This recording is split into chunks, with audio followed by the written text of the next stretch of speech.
Bonjour, c'est Ursule encore. Soyez bénis. Alors aujourd'hui, on est le 16 janvier 2019. Je viens sonner la trompette aujourd'hui encore et je viens nous encourager à connaître le Seigneur aujourd'hui mieux qu'hier. Parce que chaque jour que Dieu nous donne est un jour nouveau pour le découvrir sous un nouvel angle. Alors ça, c'est très important. Il ne faut pas que chaque jour, on puisse se désaltérer avec la même eau. Il est important que notre eau soit rafraîchie, qu'elle soit renouvelée. Amen. Donc aujourd'hui, je viens parler de être séduit dans le meilleur des mondes. Alors, ces derniers temps, je suis toujours au niveau de la séduction. Le Seigneur a captivé mon attention à cet endroit-là. Alors, euh, dernièrement, il y a peut-être 2 ou 3 jours, j'ai été encore plongée à nouveau dans le jardin d'Éden et, euh, et j'ai passé mon temps dans la Genèse, au niveau de là où la tentation de l'épreuve que Adam et Ève ont vécue. Et j'ai été frappée d'une chose, le jardin d'Éden, le plus beau des jardins, l'endroit idéal que Dieu a fait, où il a placé ses 2 enfants, vraiment créatures faites à son image, que lui-même il a façonné, à qui il a donné une vie, à qui il a donné, il a tout donné. Et il a dit à ce couple-là de dominer sur les animaux, sur tout. C'est-à-dire que Dieu mettait tout cela à leur disposition afin qu'ils puissent se répandre et se multiplier sur toute la terre et faire de toute la terre un très beau jardin. Alors, comment imaginer que dans la présence de Dieu, ces 2 êtres-là aient pu être séduits? Je ne sais pas si vous vous posez ces questions. Moi, je ne cesse de me poser ces questions-là parce que ça m'interpelle à faire très très attention dans mon monde corrompu. Adam et Ève étaient dans le jardin d'Éden, le plus beau des mondes. Ils étaient là. Et pourtant, Satan est venu les tromper et leur a volé ce que le Seigneur leur a donné. Satan leur a volé leur couronne. Et Satan est après ta couronne à chaque jour. Ne dis pas qu'aujourd'hui, oups, il ne m'a pas tenté, donc bon, c'est correct. On ne dit pas, oups, je suis passé à travers la tentation d'aujourd'hui, alors tout est beau pour moi. Parce que chaque jour est nouveau, chaque jour est une opportunité pour Satan pour venir te tenter, mais chaque jour aussi est une opportunité pour toi, pour élever ton niveau de lumière, afin que tu puisses clairement discerner ce que Satan a planifié de faire dans ta vie afin de la détruire, ou bien afin de voler ta destinée, afin de voler ta couronne. Amen. Il est donc très important que nous puissions vraiment travailler de manière à ce que notre lumière ne soit pas une pénombre, mais qu'elle soit vraiment une lumière, afin qu'elle puisse briller clairement, qu'elle puisse briller dans tout son éclat dans les ténèbres où nous nous trouvons. Alors, j'aimerais qu'on lise encore Genèse 3. Je sais que, bon, vous l'avez assez lu, en tout cas pour ceux qui m'écoutent, vous l'avez assez lu, vous connaissez tous les coins et les recoins, mais c'est très important qu'on puisse le lire parce que ces petits versets-là, c'est pas long, le Seigneur m'a donné vraiment de pouvoir euh, voir quelque chose qui était là en sourdine. Amen. Alors, le serpent était le plus rusé de tous les animaux des champs que l'Éternel Dieu avait fait. Il dit à la femme, Dieu a-t-il réellement dit, vous ne mangerez pas de tous les arbres du jardin? La femme répondit au serpent, nous mangerons des fruits de l'arbre du jardin. Mais quant aux fruits de l'arbre qui est au milieu du jardin, Dieu a dit, vous n'en mangerez point et vous n'y toucherez point de peur que vous ne mouriez. Alors le serpent dit à la femme, vous ne mourrez pas, vous ne mourrez point, pardon. Mais Dieu sait que le jour où vous en mangerez, vos yeux s'ouvriront et que vous serez comme des dieux connaissant le bien et le mal.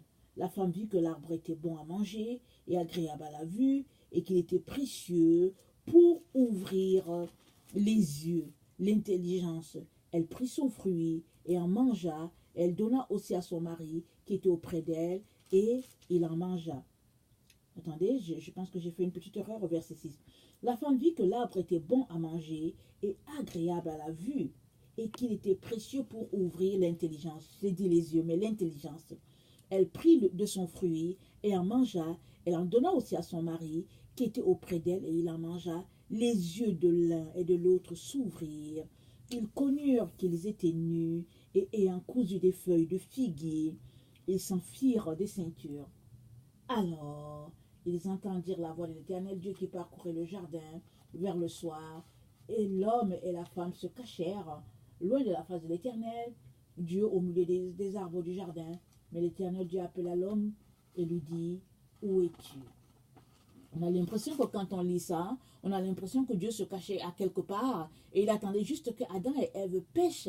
Et là, il viendrait. Parce que quand on finit de lire l'histoire de la tentation, on lit et alors, c'est ça qui est dit. On dit, les yeux de l'un s'ouvrirent, alors ils entendirent la voix de l'Éternel qui parcourait le jardin.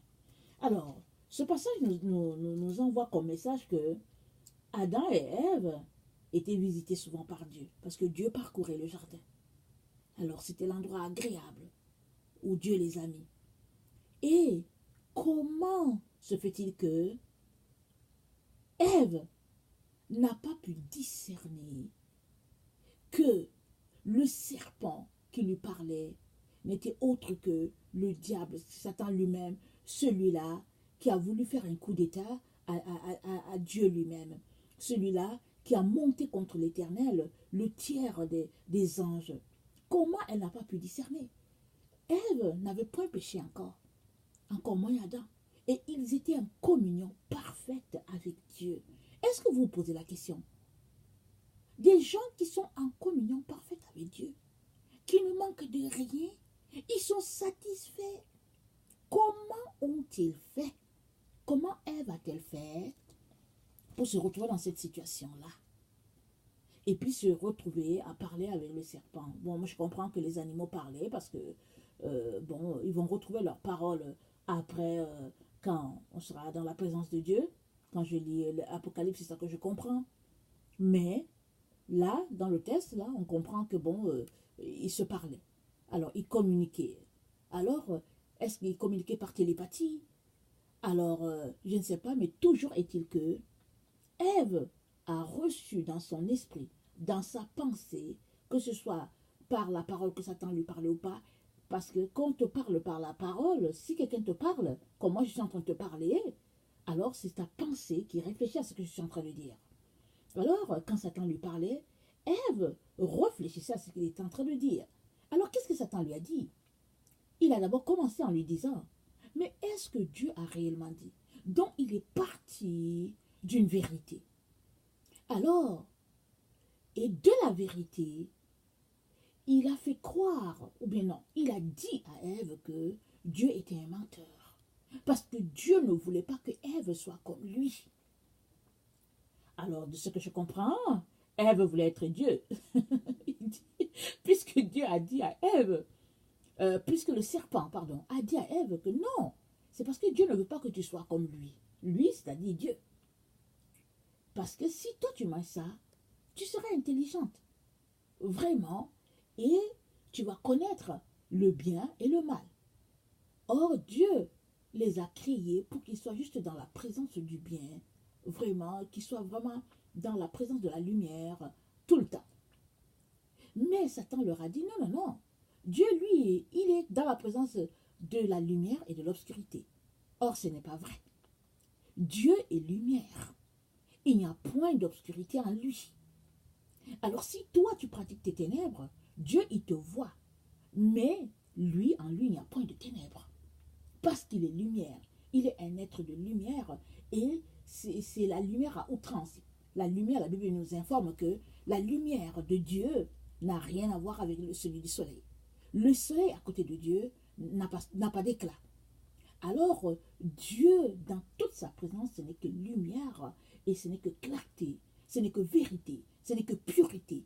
Alors, comment Ève a-t-elle fait pour se retrouver là, à être corrompue dans ses idées? Parce que Ève a été séduite. Alors, qu'est-ce que la séduction? Le dictionnaire nous dit ceci. La séduction, c'est l'action de séduire. C'est l'action de corrompre. C'est l'action de détourner du droit chemin. C'est un agrément. C'est-à-dire, c'est agréer avec quelqu'un, à quelque chose. C'est un attrait, c'est un charme, c'est des avances subtiles.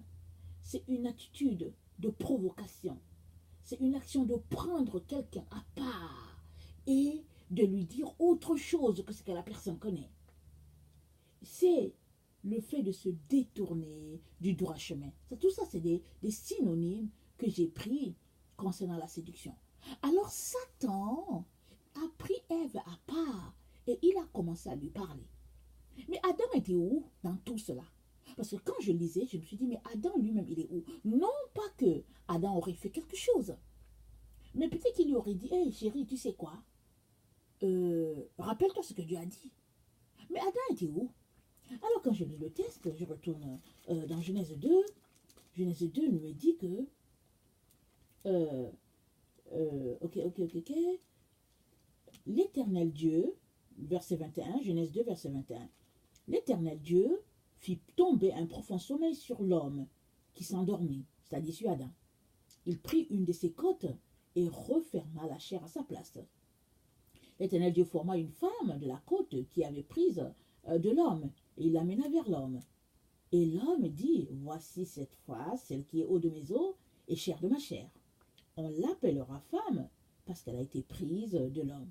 C'est pourquoi l'homme quittera son père et sa mère et s'attachera à sa femme et ils deviendront une seule chair. Alors l'Éternel lui-même, il a plongé Adam dans un profond sommeil. Et dans son sommeil, Dieu a tiré une côte et une femme. L'autre partie d'Adam est sortie et c'était Ève. Et quand Adam l'a vue, il s'est exclamé, il a dit, waouh! En tout cas, voilà celle-là qui me ressemble. Eau de mes os, chair de... Oh, il était satisfait. Adam était satisfait pour cet être-là à côté de lui. Surtout qu'avant cela, il avait fait le dénombrement des animaux et il s'était rendu compte qu'ils étaient 2 à 2. Alors, peut-être s'est-il questionné, qu'est-ce qu'il en est de moi? Peut-être s'est-il rendu compte que lui, il était seul. Parce que les animaux étaient par paire, monsieur et madame. Alors, donc, peut-être s'est-il questionné, et Dieu donc a voulu que, bon, de lui, Dieu a donc voulu que Ève vienne, parce que c'est comme ça que Dieu a prévu les choses. Alors, peut-être fallait-il que Adam se questionne d'abord. Toujours est-il que je ne sais pas qu'est-ce qui était dans la pensée de Dieu, mais toujours est-il que, quand Adam a vu Ève, il a dit, voilà enfin celle qui est comme moi, celle qui me ressemble. Et il était satisfait, vraiment satisfait. Ils étaient heureux dans le meilleur des mondes. Maintenant, est-ce que se pourrait-il que Adam a été plongé dans une certaine apathie? Est-ce qu'il il est devenu tout simplement que, bon, vraiment, je suis bien, j'ai quelqu'un à côté de moi, alors vraiment, en tout cas, c'est beau. Est-ce qu'Adam est sorti de son sommeil ou bien il était toujours là dans ses rêveries? Il était tout simplement heureux. Vous savez que souvent quand on est heureux, on est tout simplement heureux. Alors on est bien dans le meilleur du monde. Il ne faut pas qu'on nous dérange et vraiment c'est le bonheur total. Pour certaines personnes, le bonheur c'est d'avoir de l'argent. Alors ils sont heureux et puis bon voilà, il ne faut pas les déranger. Et Adam était heureux, il était satisfait du fait que Ève était là à ses côtés. Maintenant, est-ce que Ève étant à ses côtés, a-t-il manqué de vigilance? Qu'est-ce qui s'est passé? Alors, je pense que si c'est dans le grec ou quoi, la femme, elle est appelée Sophia. Elle est appelée Sophia, c'est la sagesse. Donc, Le côté féminin de Adam, c'est ça Ève. Ève est venue compléter Adam. Dans le fond, Ève n'est que l'autopartie d'Adam. Donc Ève l'a complété parfaitement. Elle qui est sagesse, elle qui est Sophia. Alors elle qui pense, vous savez que les femmes, si vous êtes mariés, vous allez vous rendre compte que souvent, écoutez, les maris vont dire, ah non, mais écoute, tu parles beaucoup, ou bien des choses comme ça. Ou bien en tout cas, vraiment, pourquoi ces questions-là? Tu veux encore aller où avec tes questions? Pourquoi? Parce que on pense différemment des hommes. On ne pense pas comme eux. On a une manière de penser. Et souvent, notre manière de penser les pousse à agir. Parce que souvent, ils sont là, ça dépend. Souvent, écoute, ils sont heureux, tout simplement. Ils regardent leur football ou bien leur politique. Ou bien, et puis, ils sont comblés. Ils ont une femme, ils ont des enfants. Et puis, bon, voilà, ils sont heureux. Mais la femme, telle que Dieu l'a faite, c'est pas ça qui rend la femme heureuse. La femme est toujours là en train de poser des questions parce qu'elle veut savoir, elle veut connaître. Et puis, bon, voilà, voilà. Alors, est-ce que Adam a manqué de vigilance? Est-ce qu'il a tellement fait confiance à sa moitié, celle-là qui était à côté de lui, qui le complétait, qu'il lui a donné toute sa confiance? J'ai l'impression que oui. J'ai l'impression que oui, parce qu'il était où? Moi, quand je lis, rien ne me dit qu'il était à quelque part dans un coin du jardin. Rien ne me dit qu'il était allé chercher de l'eau à quelque part. Rien ne me dit ça. J'ai l'impression qu'il était tout simplement à côté d'elle. Maintenant, est-ce que c'était par télépathie que l'ennemi parlait à Ève? Je ne sais pas, il n'y a pas de précision. Mais toujours est-il que Ève a succombé au mensonge de Satan, à ses demi-vérités, lui faisant croire qu'elle sera comme Dieu. Alors ça veut dire que la femme, elle a beaucoup d'ambition. Elle veut devenir comme Dieu. Imaginez. Tu as déjà tout. Tu es là dans le jardin et puis Dieu est là, vraiment. Et puis, pourquoi est-ce que tu veux aller plus loin? Mais ça, c'est un peu, comment on appelle ça? Euh, la femme qui est curieuse. Voilà, Dieu a créé une femme avec une certaine curiosité. Et la curiosité qui est bonne, il y a celle qui est malsaine. À certains moments, il est important de s'arrêter, de s'assurer que, oh non, non, il ne faut pas que j'aille trop loin, que je m'arrête là. Et quand on marche vraiment devant Dieu, Dieu nous aide à réaliser qu'il y a certaines questions que, non, il ne faut pas aller plus loin. Il faut s'arrêter là et puis il ne faut pas chercher à savoir. Il faut laisser ça à la discrétion de la personne et puis de l'Éternel. Alors, Adam, à mon avis, était dans le meilleur des mondes. Il était bien. Il était tout simplement bien. Il a manqué de vigilance. Il a fait toute sa confiance à 100% à elle. Si bien que, après avoir mangé son fruit, elle est venue aussi donner à son mari pour dire, ah, goûte. Il a aussi mangé. Et la Bible nous dit que c'est là que leurs yeux s'ouvrirent. Alors, est-ce que toi, là, qui m'écoutes, que tu sois marié ou pas, est-ce que tu as une confiance à 100% dans les humains? Ou bien ta confiance à 100% c'est en l'Éternel seulement? Parce qu'il est très très important que tu sois vigilant. Jésus-Christ a dit quoi? Il a dit, soyez simples comme des colombes et prudents comme des serpents. Les serpents sont très très prudents. Très très prudents. Alors moi je me suis dit à fait mordre une fois par un serpent et 2 fois j'ai failli me faire mordre par des serpents. Ça dit que si ça s'était arrivé, j'aurais eu 3 fois la morsure du serpent. Mais une fois, je me rappelle bien, j'étais avec mon oncle, même âge que moi, on était en train de marcher, il était autour de 18h et puis c'était déjà un peu la soirée. Mon oncle il a grandi au village. Et puis moi, je ne connais pas les règles du village du tout, du tout. Et on marchait et c'était asphalté, l'endroit où on passait, le petit chemin piéton. Et mon oncle, comme il a grandi au village, il a vu le serpent. Et puis, s'il vous plaît, c'était une vipère. Hein? C'était une vipère. Et tel qu'il a vu la situation, il a préféré ne rien me dire parce qu'il était en train de... Il l'a vu au moment où j'étais en train de placer mon pied. Et il a vu le serpent. Il s'est dit, si je dis Ursule le serpent, elle va crier et en criant, elle va piétiner la queue du serpent. Le serpent va la mordre. Rien à faire. Mon oncle n'a rien dit. On a marché. Et quand le serpent est passé, c'est-à-dire que j'ai placé mon pied, c'est-à-dire que finalement le serpent s'est retrouvé entre mes 2 pieds pendant que j'étais en train de marcher. Et il a faufilé, il est parti. Quand il est arrivé au niveau de l'herbe, Mon oncle me dit, est-ce que tu viens de voir le serpent? J'ai dit, ouh! J'ai voulu crier. Il dit, juste va. Il dit, il est passé entre tes deux pieds. Il dit, il est passé entre tes deux pieds. Mais je ne t'ai pas dit ça parce que si je te le disais, ça aurait été fatal pour toi. Imaginez, j'avais 15 ans lui aussi. Mais il a grandi au village. Et il a pu m'aider. Et le serpent est prudent. Mais comment le serpent s'est retrouvé là? Qu'est-ce qu'il faisait là? Moi, je ne sais pas.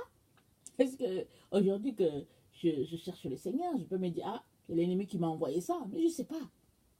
Mais je bénis le Seigneur. Chaque fois que je pense à cette scène, je bénis le Seigneur parce qu'il y avait quelqu'un à côté de moi qui était d'une sagesse, qui connaissait comment fonctionner et il m'a rien dit. Alors le serpent, il est très très prudent parce que qu'est-ce que Dieu a dit à Ève? Il a dit, ta postérité à toi, elle va écraser la tête du serpent. Et lui, il va mordre le talon de ta postérité. Il va mordre le talon. Alors, question de dire que c'est-à-dire que la femme, elle a ascendant sur le serpent. Tu vas toujours l'écraser. Mais, si tu te retrouves dans une situation où finalement c'est toi qui provoque, alors le serpent, il va se défendre. Et dans le cas où j'étais en train de marcher, en tout cas, j'étais en danger. Sans le savoir. Parce que si je posais mon pied, c'est sûr, ah là là, j'allais le poser sur la queue. Et il allait me mordre. Alors le serpent, il est très prudent. Très très souvent, à moins qu'il soit envoyé par quelqu'un pour te faire du mal.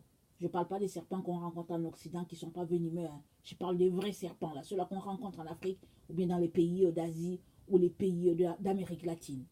Alors, si le serpent n'a pas été envoyé pour te faire mal, très très souvent il passe son chemin, tout doucement, et puis il s'en va, et puis bon voilà. Parce que lui aussi il cherche à se cacher. Mais il est très très prudent. Il fait tout pour ne pas être vu. Mais comme sa peau est luisante, très souvent tu vas finir par le voir, surtout dans l'obscurité tu vas le voir parce que ça scintille, ça passe et puis voilà. Alors, où est-ce que je m'en allais? Alors, as-tu une confiance aveugle dans les gens? Parce que Jésus-Christ a dit, sois prudent comme un serpent et simple comme une colombe. Avez-vous déjà vu les colombes? D'une simplicité, d'une douceur. Les colombes sont vraiment tranquilles. Quand tu les vois, tu as juste envie de mettre ta main sur le plumage et vraiment les caresser. Parce que c'est vraiment d'une simplicité. Vraiment, voilà. Et c'est comme ça que Jésus-Christ veut qu'on se comporte. Pour pouvoir s'en sortir sur la terre. Parce que si c'est comme ça que tu te comportes, Jésus va toujours venir à ton secours. Mais si tu es une personne qui a une confiance aveugle en l'homme, alors tu vas te retrouver dans des filets ou bien dans des pièges terribles. Parce que Jésus-Christ a dit quoi? Maudit soit l'homme qui se confie en l'homme. Il a dit ça. Alors tu dois faire très attention à qui tu te confies. Tu dois te confier en l'Éternel et c'est l'Éternel qui doit te diriger vers telle personne ou bien telle autre. Parce que la séduction, c'est la marque de notre époque. Alors si Adam et Ève, qui étaient dans le meilleur des mondes, ont été séduits, si Ève a tellement été séduite qu'elle a conduit son mari là, à combien plus forte raison, toi et moi, qui vivons dans un monde de ténèbres et qui vivons dans un milieu pollué. Ce qui arrive souvent aux enfants de Dieu, c'est qu'eux, ils pensent que parce qu'ils vont à l'église, que tout est safe. Ou bien ils pensent que dans ce cocon-là, où ils se retrouvent peut-être une centaine ou 200, ils sont en sécurité entre eux. Mais je vais te décevoir. Mais le milieu là où il y a le plus de séduction, c'est avec les enfants de Dieu. C'est dans l'église, c'est dans le groupe que tu côtoies, c'est là qu'il y a la séduction. Parce qu'aujourd'hui, les enfants de Dieu font comme les gens du monde, alors ils se disent que comme ils sont ensemble, ils sont sanctifiés, Dieu est là. Alors que si tu as pris le monde que tu as envoyé dans l'église, désolé, c'est toujours la séduction. Et c'est même pire. Parce que les autres qui sont dans l'église te regardent faire et puis ils vont faire comme toi. Ils vont se dire, ok, Judith a porté une jupe courte, alors c'est pas grave, je peux aussi porter. Parce que finalement, les autorités de l'église ne lui ont rien dit. Ou bien il regarde, il dit que bon, Judith a rasé un côté de sa tête de ce côté, et puis l'autre côté, elle n'a pas rasé. Alors c'est cool, moi aussi, je vais pas aller mettre ma boucle d'oreille sur mes lèvres, etc., etc. Et ça se passe comme ça à l'église, et finalement, on finit par s'habituer euh, à la dépravation, à tout ce que Dieu n'aime pas, à toutes ces choses qui sont séduction, à toutes ces gadgets-là qu'il y a dans le monde et puis qui se retrouvent dans l'église, on finit par s'habituer à ça et on se dit finalement, bon, il n'y a rien là, c'est la vie, c'est notre monde, notre époque est comme ça, on finit par accepter les choses. Et c'est là que la séduction va s'en plein. Et non seulement là, mais non seulement ça, pas dans, je veux dire, dans l'habillement, le faire, la façon de se comporter. Ça, c'est une part. Mais l'autre part, c'est aussi dans les prédications. Parce que tout ce qui est demi-vérité est une prédication. Et aujourd'hui, dans nos églises, qu'on le veuille ou pas, les gens prêchent des demi-vérités. Je suis désolée de le dire, mais ce n'est que des demi-vérités que les gens prêchent. On prêche de façon à ne pas faire fuir les gens. Alors on peut donner une information inversée et on mélange ça avec des idées du monde. On cite les philosophes qui ont vécu dans le temps et souvent même ces philosophes qu'on cite ne sont même pas chrétiens.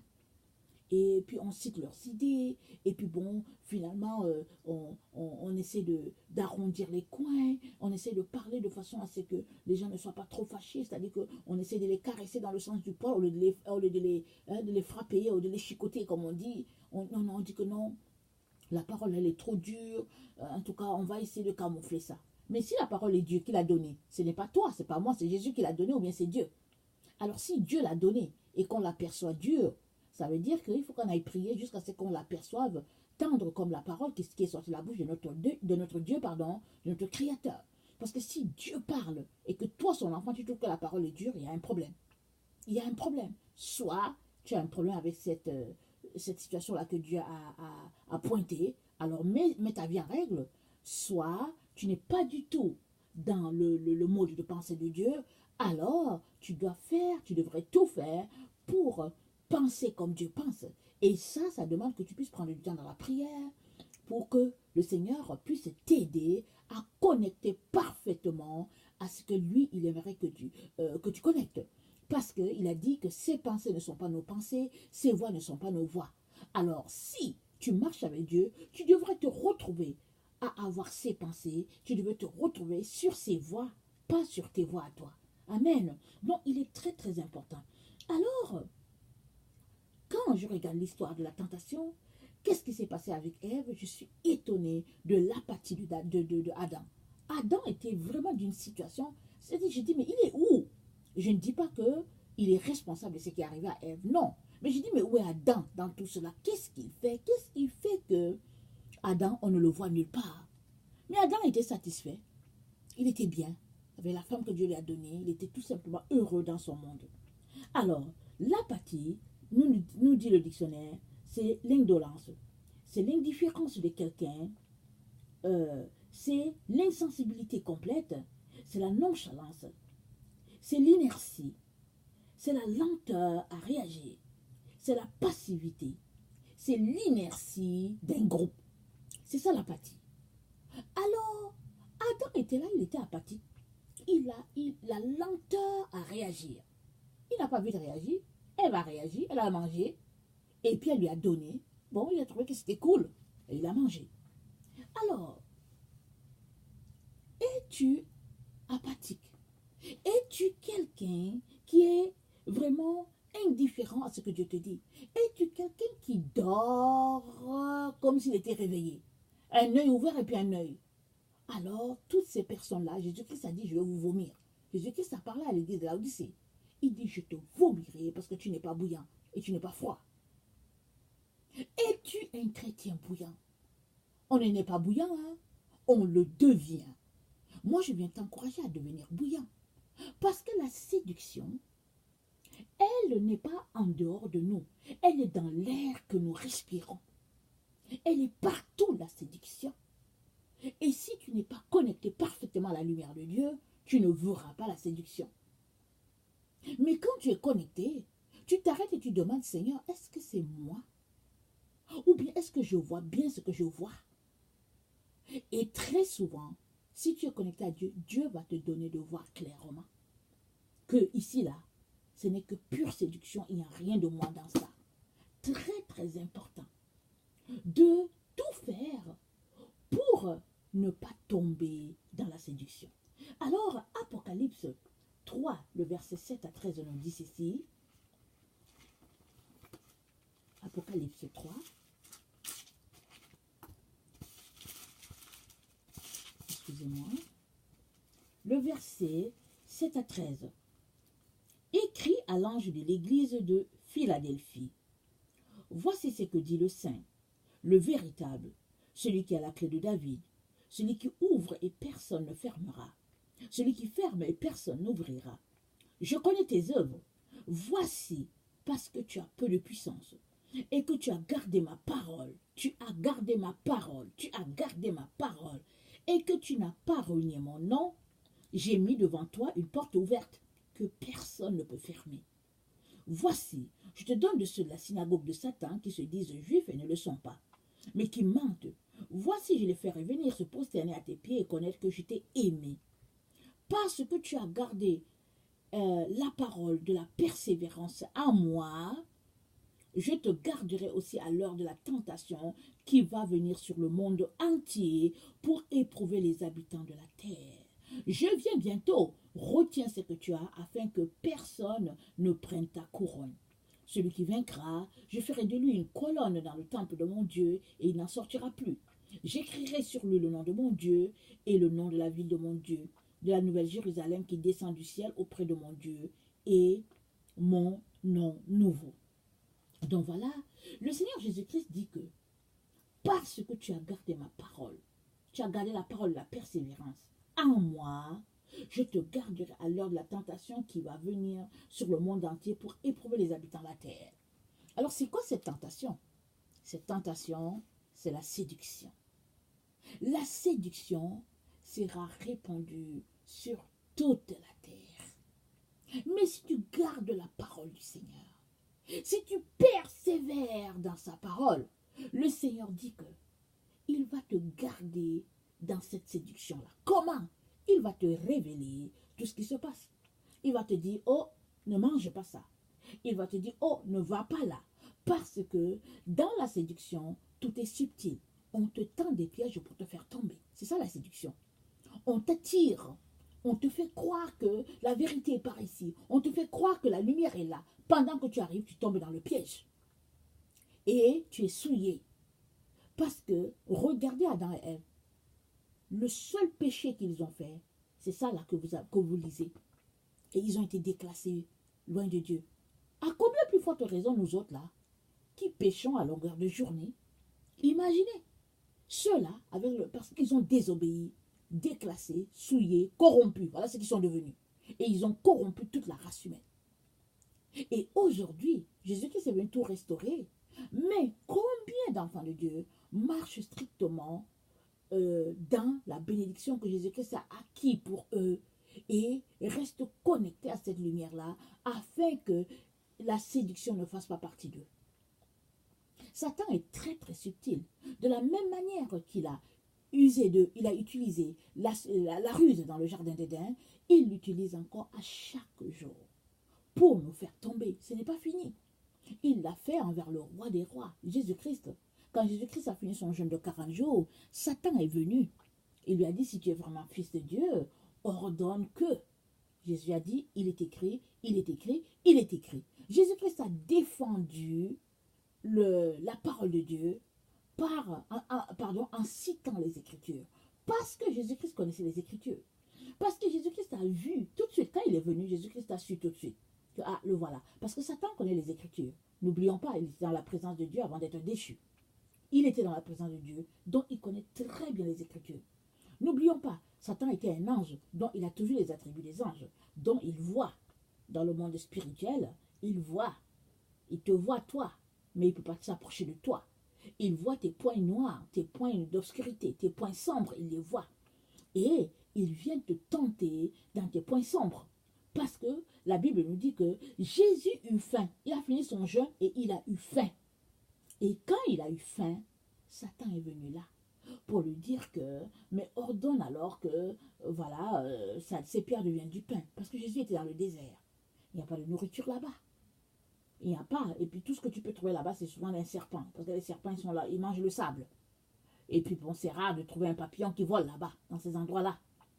Alors, Jésus donc a eu faim. Alors, est-ce qu'il était tellement faible que c'était compliqué pour lui de remonter la pente pour retourner en Judée? Certainement. Et après cette tentation, c'est comme ça que les anges sont venus, les anges lui ont servi à manger. Waouh! Les anges lui ont redonné la force. Ça veut dire que si Jésus-Christ n'avait pas réussi cette partie-là, il aurait manqué la grâce, il aurait manqué le festin divin. Il aurait manqué tous ces anges-là qui étaient déjà là à côté pour lui donner à manger. Alors ça, c'est une bonne leçon pour nous. Jusqu'où es-tu prêt à aller pour ne pas succomber à la tentation? Parce que la séduction, elle est partout autour de nous. Dans l'église, partout où nous passons, elle est partout. Nous la respirons. Mais si nous demeurons attachés au Seigneur Jésus-Christ et que nous refusons, coûte que coûte, de céder à toutes ces choses-là que Satan planifie par-ci et par-là, Jésus dit qu'il va nous garder à l'heure de la tentation, qui va balayer toute la terre. Et Adam et Ève, avant de se mettre à faire le travail que Dieu leur a dit, parce que qu'est-ce que Dieu leur a dit? Il a dit multipliez, remplissez la terre, assujettissez-la. Est-ce qu'ils étaient en train de le faire? Je ne sais pas. Rien n'est reporté là. Mais toujours est-il que c'est après leur tentation qu'on apprend qu'il y a eu Caïn et on apprend qu'il y a eu Abel. Donc, est-ce que Abel et Caïn étaient déjà avant? Je ne sais pas. Il faut que je relise. Mais toujours est-il que Dieu leur a mandaté de répandre cette œuvre-là sur toute la terre. C'est-à-dire, cette beauté-là du jardin, Dieu les a appelés à cultiver cela et à en prendre soin. Ils l'ont laissé à Satan qui a complètement tout détruit. Alors, la Bible nous dit dans Romains que la terre soupire vraiment à être délivrée de tout cela. Alors, la terre, elle est vivante. Les arbres sont vivants. Tous ces trucs-là, ils sont vivants. Un jour, dans la présence de Dieu, Dieu va nous montrer comment il nous regarde.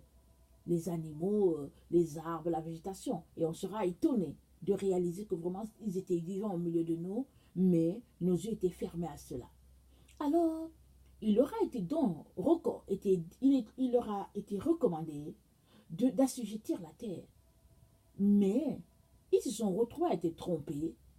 Et finalement, c'est Satan qui a pris en charge cela. Mais avant d'entrer, c'est-à-dire avant de faire leur travail pleinement, Satan est venu, il a coupé court à cela. On est à la veille de tomber dans un autre monde, le millénium. Et ce n'est pas tout le monde qui va vivre dans le millénium. Ce n'est pas tout le monde. Certains ne pourront pas. Mais avant le passage de ce monde-là à l'autre monde, il y a une grande séduction qui sera là, qui va vraiment balayer la terre. Et la Bible nous enseigne, elle nous a dit depuis longtemps, on est dans le temps de l'Apocalypse, la Bible nous a dit déjà que l'homme de la perdition vient, il n'a rien de Dieu, il est rempli de séduction, et l'esprit de séduction dont sera répandu. La Bible nous dit aussi que quand en Israël il y avait un roi qui craignait Dieu, toutes les idoles étaient détruites, et puis tout le pays marchait selon Dieu, et vraiment les choses étaient à nouveau, reprenaient vie spirituellement. Mais quand le roi qui était là ne craignait pas Dieu, tout était pollué, et puis tout le monde s'adonnait vraiment à toutes sortes de débauches, et puis voilà, et toutes sortes d'idolâtries. Alors, c'est ça qui se passait. Ce sera pareil. Quand l'Antichrist sera en puissance et en règne, tout ne sera que séduction. Dieu permet cela. Il permet parce que il permet pour épurer les vrais enfants de Dieu.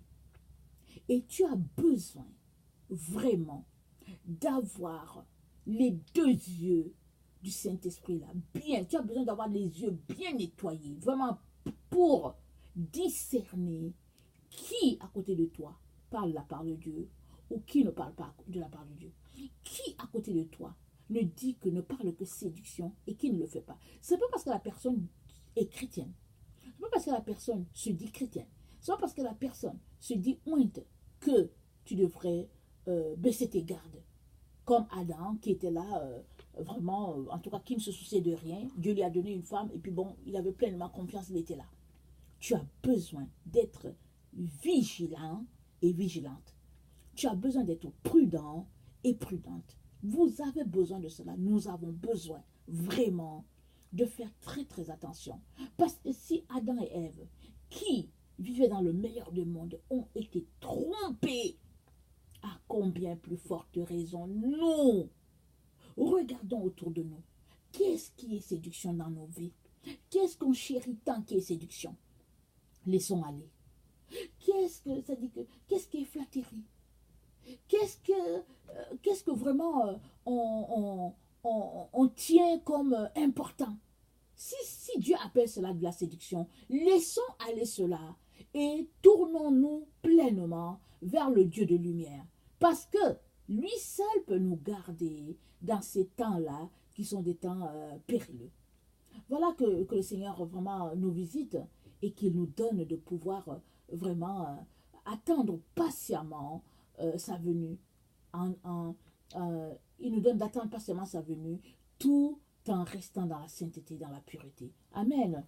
Si toi tu ne connais pas le Seigneur, je viens te dire que Jésus-Christ te cherche parce qu'il est le seul qui peut te sauver. Si tu lui donnes ta vie, tu ne le regretteras pas. Il n'y a pas un prophète qui peut te sauver. Il n'y a pas une religion qui peut te sauver. La seule personne qui sauve, c'est Jésus-Christ de Nazareth. Celui-là que les gens disent être le sauveur des chrétiens, mais au fait, il est le sauveur de toute l'humanité. Alors, soyez bénis, je vous aime beaucoup, et Dieu davantage. Merci.